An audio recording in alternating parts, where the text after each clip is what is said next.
So, Dr. Khanna, thanks for invitation. And my topic is how to minimize risk of bleeding in elderly population with atrial fibrillation.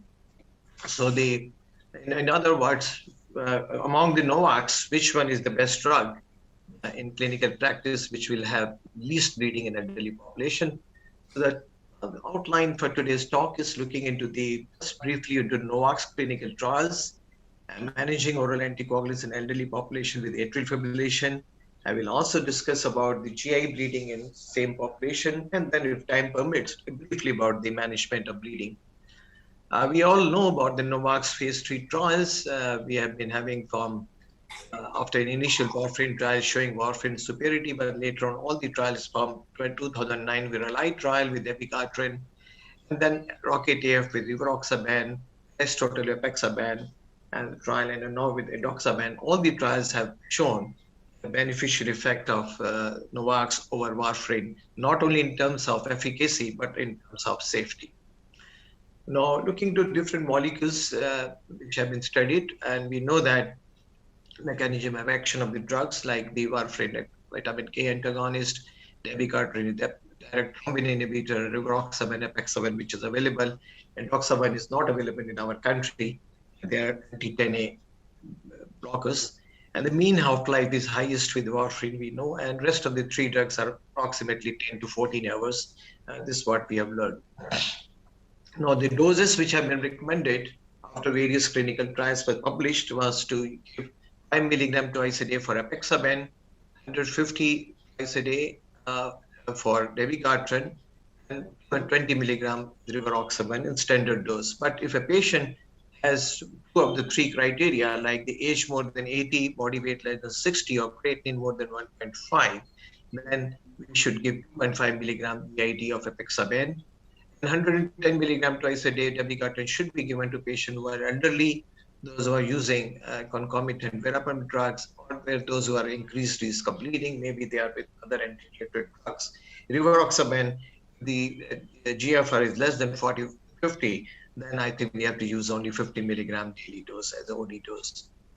Having learned about how to use these drugs, the major clinical trials, randomized trials looking into the safety and the major bleeding, and what we have learned from this trial that apexaban has the best results in terms of safety and major bleeding, whereas rivaroxaban has shown not superiority over the warfarin, and the dabigatran 150 had probably more efficacious in terms of ischemic stroke, but bleeding risk was slightly higher, where dabigatran 110 is less effective but more safer.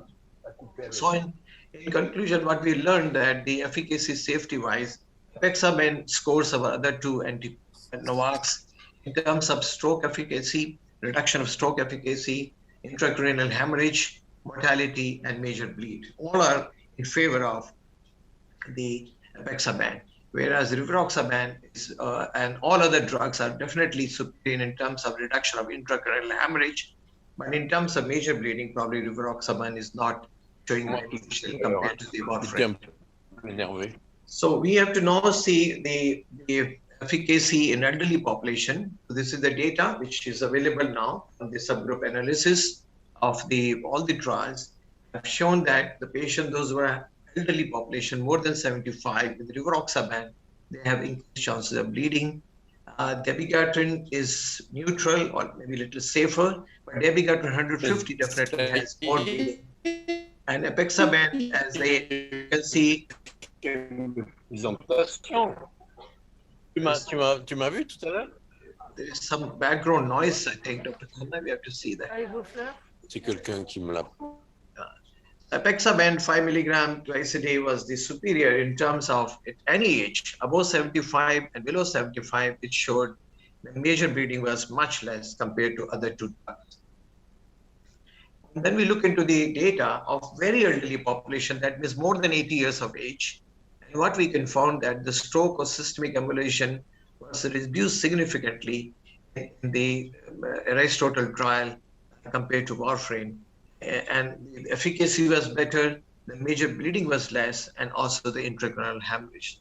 So there was establishing that apexaban probably is one of the best drugs for elderly population and also very elderly population. Then they look into the dabigatran's two different doses. We found that we have shown that the lower rates with the both doses of dabigatran compared with the warfarin in younger population, definitely they were doing better. But in elderly population, we found that they were having more bleeding in patients. Those were more than 75 years of age. They had, but their intracranial bleed was less, but the major bleeding was not less compared to the warfarin in both the trials.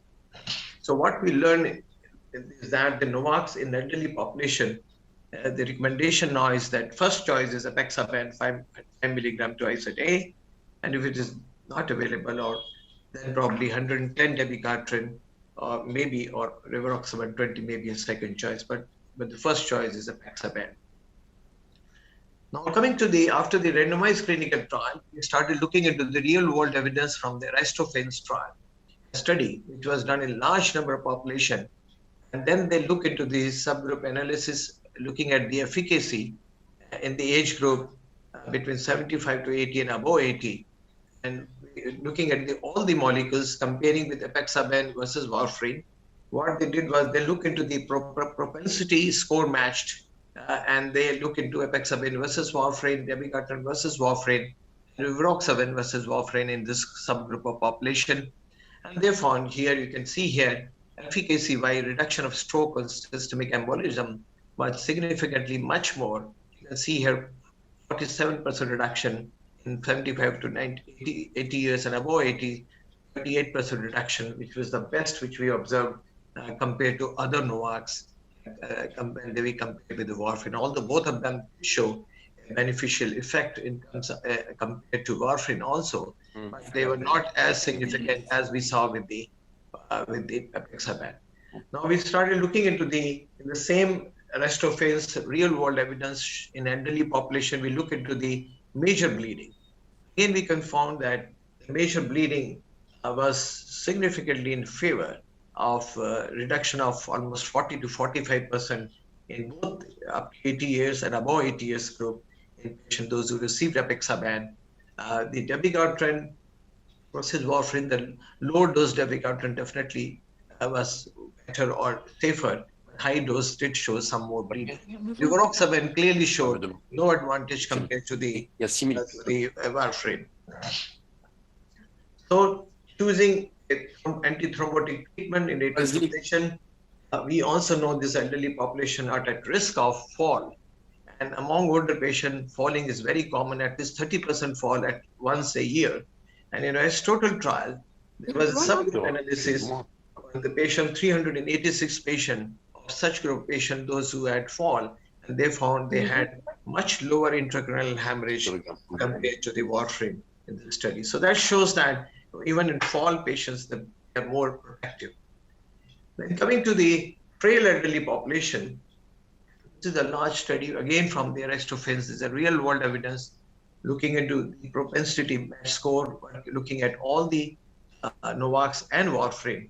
And what we can find similar results that apixaban group, this frail elderly population was behaving very different from that of the rivaroxaban and dabigatran. They were showing that this subgroup also showed a beneficial effect. So this is the FOTA label of oral anticoagulant for long-term treatment of atrial fibrillation in older population, fit for the each classification. It labels medication regarding their safety, efficacy, and age appropriateness for treatment of a given disease with one of the following four classes. Class 1 is indispensable, where the apixaban comes, and B is beneficial, C is questionable, and D is avoid. The rest of the three drugs comes under the beneficial group, no doubt, but the apixaban has got the best evidence, and it is under category 1, category A of FOTA. Now coming to the part of my talk about the GI bleeding in patients with atrial fibrillation with NOACs, and particularly in relation to elderly population. We know that the mechanism of NOACs-related GI bleeding is because of the incomplete absorption, direct caustic effect, which we have seen because of tartaric acid in dabigatran, and inhibition of mucosal healing. These are the various mechanisms by which bleeding can happen.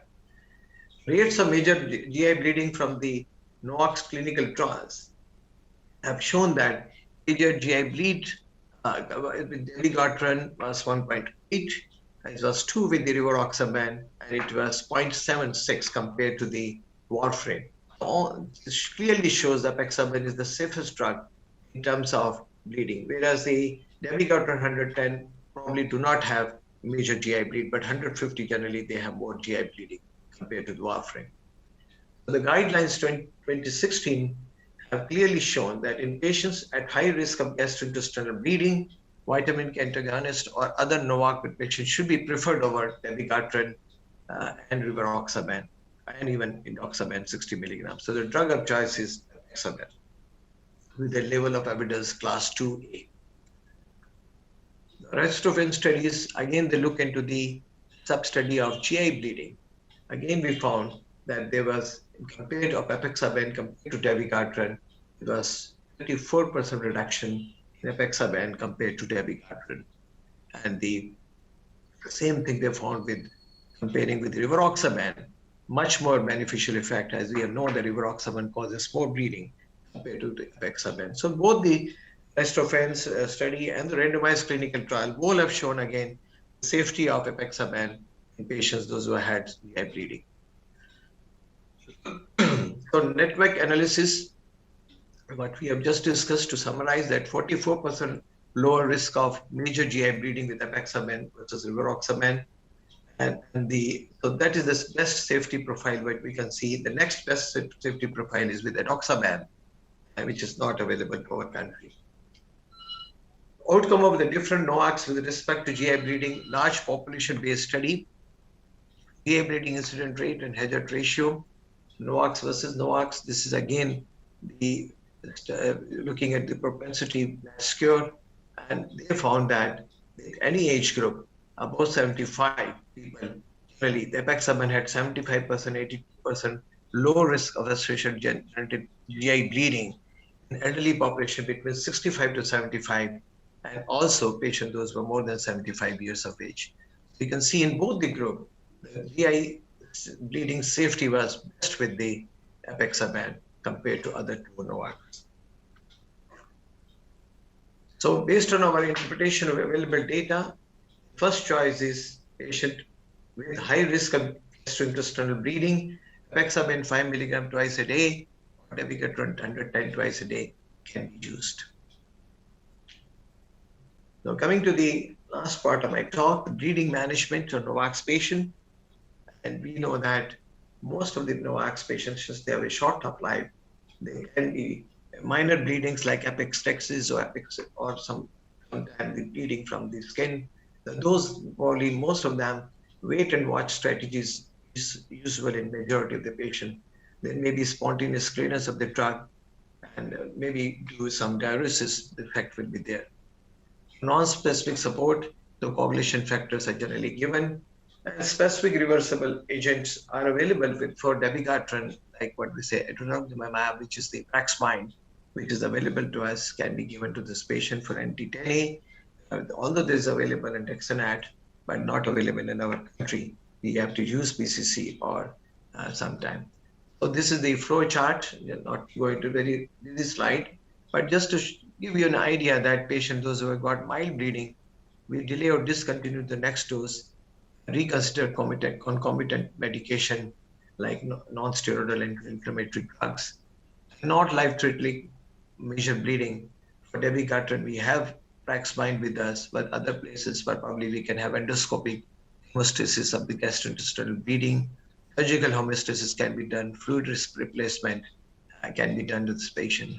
And for the life-threatening or major bleeding into critical side, again, dabigatran has the advantage that they have the Praxmine, and for the other group at the moment, in the non-availability of Dexanat, we can use the BCC. Post-bleeding management, we have to restart the drug also, anticoagulants in this patient once the bleeding is stopped, and that can be done with the help of the individual judgment for a given patient. And the major bleeding followed by death within 30 days in Aristotle trial have shown that apixaban compared to warfarin was associated with fewer intracranial hemorrhage, less adverse sequence following extracranial hemorrhage, and a 50% reduction in fatal consequence at 30 days in case of major hemorrhage. So that is the advantage what we saw. So in patients, those who are elderly, more than 75 years of age, apexaban 5 milligram twice a day or dabigatran 110. High risk of GI bleeding, again apexaban 5 milligram twice a day or dabigatran 110 milligram are the best drugs to be given in clinical practice. So antithrombotic therapy for AF, the chest guideline experts are also of the same opinion. The patient with prior unprovoked bleeding, warfarin-associated bleeding, or high risk of bleeding suggested to give apexaban or dabigatran 110 with prior GI. Again, they have endorsed same thing, apexaban or dabigatran 110. So, dear friends, to summarize, the randomized clinical data have clearly shown apexaban 5 milligram twice a day shows a superior efficacy and safety compared to other two drugs in the randomized clinical trial. Elderly population, apexaban has favorable safety profile, major reduction in bleeding and intracranial hemorrhage. This is recommended as the first choice by most of the guidelines. GI bleeding, apexaban has shown numerically less GI bleeding events as compared to warfarin. And bleeding management, I can say most of the patients, they just discontinue the dose they will do, but major bleeding probably you need sometimes the blood components also for that. Okay. Thank you very much for listening to me. And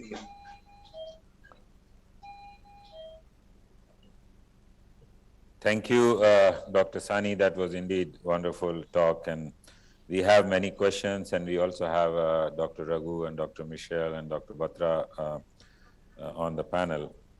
Let me start with the first question.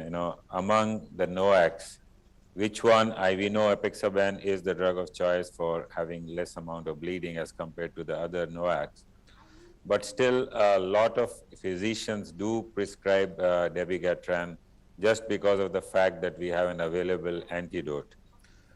Knowing very well that the risk of bleeding is higher than apexaban, but because they have an antidote as in their armamentarium, they are pretty okay and they think it's safe. On the other side, if you really go and see the practice in West, most of the people would actually give apexaban, and they are not so much worried about the bleeding and the availability of antidotes. So what is your practice, and what would your advice be in such people? And how do you identify a subset of patients who are more likely to bleed? And what is your indication to give dabigatran or rivaroxaban vis-a-vis apexaban? Right, Khanna, see how to choose a drug, right NOACs for right clinical situation. I think we have one of the factors why dabigatran is more commonly used is become a generic drug now.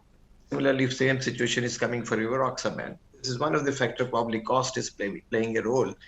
But I will tell you that in our clinical practice, the patient, those who are very elderly, patient those who are at risk of GI bleed or past history of GI bleed or any major history of bleeding, I think the drug of choice, no doubt, is apexaban.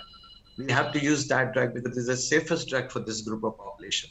But yes, a patient who has got ischemic stroke, or to prevent the recurrent ischemic stroke, dabigatran 150 milligram twice a day is probably one of the best drugs in terms of safety.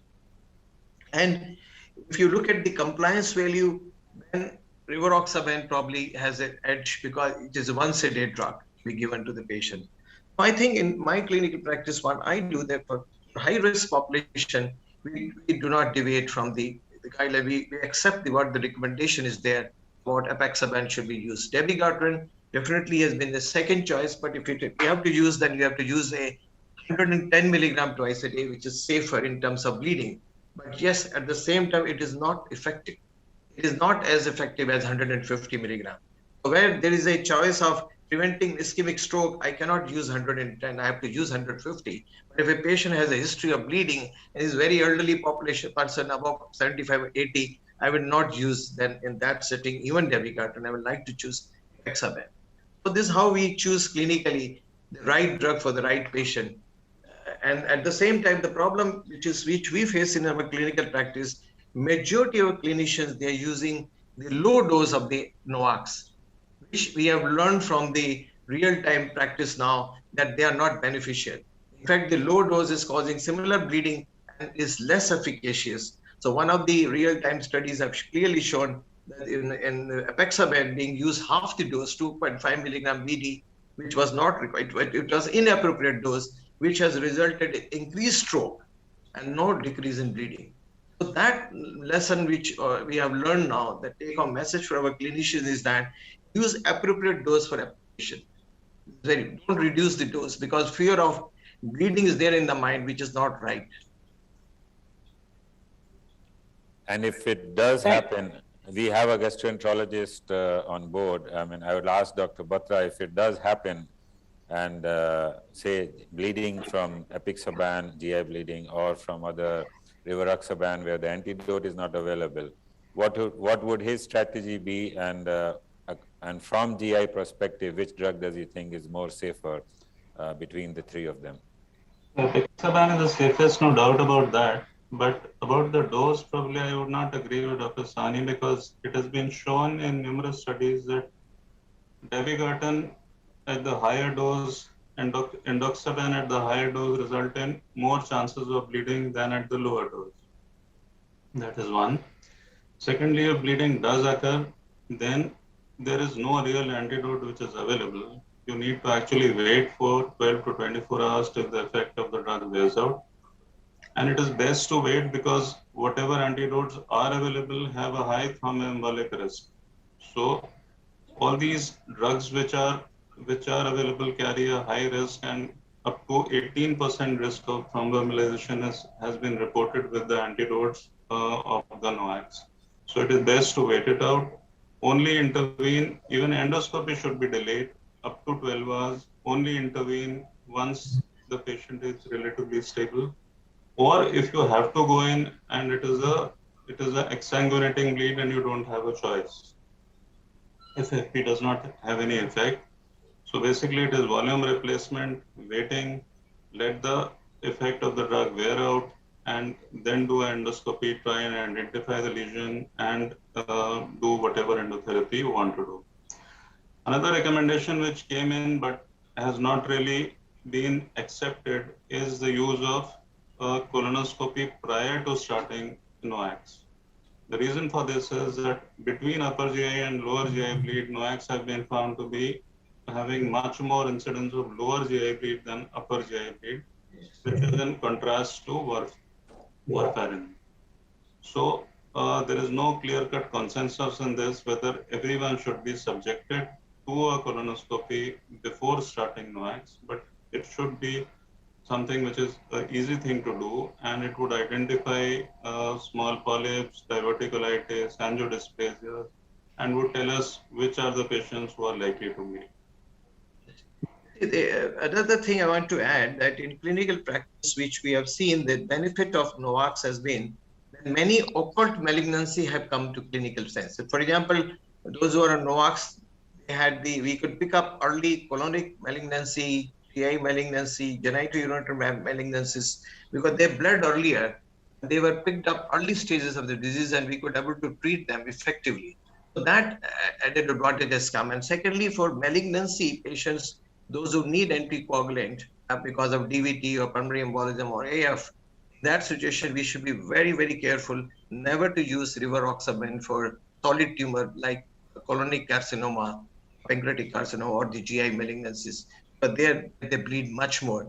If you are to use, then probably, if you want to use, there is an indication, then apexaban probably is the safest at that stage. Another thing is, most of these drugs have either a hepatic or a renal clearance. Yes. So the use in patients of CKD or of liver disease should be done with proper dose reduction rather than going in for the full dose. Because the chances of bleed increase in these patients. Chances of bleed also increase in those who have a peptic ulcer, H. pylori infection. So all this should be looked at and should be treated before going in for NOACs. That's right. I think the GFR is very important. GFR less than 30, we should not use dabigatran. But up to 15 GFR, we can use rivaroxaban and apexaban. And now we have a study showing that even end-stage renal disease, the apexaban and rivaroxaban has found to be effective drugs to be used in that. So I think GFR is very, very important. Should be monitored in the patient, those who are on NOACs. every 6 monthly, 1 year, look into that. If the GFR drops, then we have to stop dabigatran in this population. Dr. Raghu, you had a question. Dr. Sawhney, thank you for a lucid lecture. I think COVID-19, we have learned a lot of things about Novax. I think a lot of people were using Novax in post-COVID scenario when D-dimer was elevated. I think bleeding is not a major concern unless they want a frail individual, elderly, and other bleeding risk factors probably. Otherwise, apixaban 5 milligram is the safest drug, which I am using regularly. Dr. Sawhney, I mean, it brings us to some sort of a controversial understanding that, most of the trials showed that rivaroxaban was the drug followed by apixaban for preventing, thrombosis and thrombotic complication in patients with active malignancies.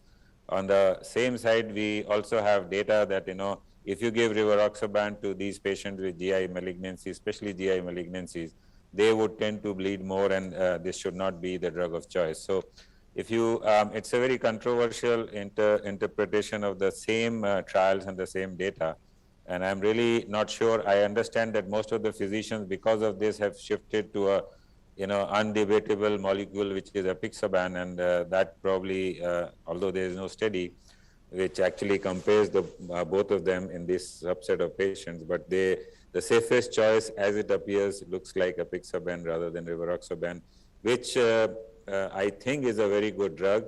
And there have been now more expanded indication of rivaroxaban, especially in stable coronary artery disease, in peripheral vascular disease after the COMPASS trial. So these two drugs are competing, and we really don't know which one has more in general population, all comers, which one has more relative risk of bleeding, especially the GI bleeding. And it's probably left to our intuition and practice that which one do we give. And I'll want to know your practice, what are the thoughts behind it? The ROCKET atrial fibrillation trial was clearly shown compared to warfarin, the rivaroxaban was not superior. In fact, it bled more. The only drug which was safer in terms of major bleeding, intracranial bleed, all the Novax behaved well, was same. But in terms of major bleeding, apixaban was the best in all the age group, irrespective of renal function also. But the rivaroxaban, no. But rivaroxaban definitely has an advantage. It has been studied in COMPASS trial, so there is no competition for that. Apixaban was tried in APRISE trial, but it failed because they use high dose in acute coronary syndrome. Whereas COMPASS trial, chronic coronary syndrome patients, 2.5 milligram BID is a safe drug to be used as a DAPI after the stenting after 1 year. If DAPT versus DAPI, definitely rivaroxaban 2.5 milligram is the drug. And we have no competition for that because no other drug has been studied for that. So I think that is the one with the area. The problem is the use of these drugs in atrial fibrillation along with the patient who has undergone recent ACS PCI. Again, now we have learned that for 1 month, we give 2 antiplatelet drug, including aspirin, along with NOAC. And after 1 month, stop aspirin, give only clopidogrel along with NOAC for 1 year and followed by only NOAC after 1 year. That's what the recommendation is coming up. So in terms of rivaroxaban, which has been very well studied during the post-COVID period as a 10 milligram prophylaxis dose, and also in DVT management and the treatment of pulmonary embolism, I think one of the best drugs which we are using now is rivaroxaban, no doubt in that. 15 milligram twice a day for 3 weeks and 20 milligram OD for that. Although apixaban is also equally effective and need not have to be given with preceding heparin as we have to give for dabigatran and DVT and pulmonary embolism.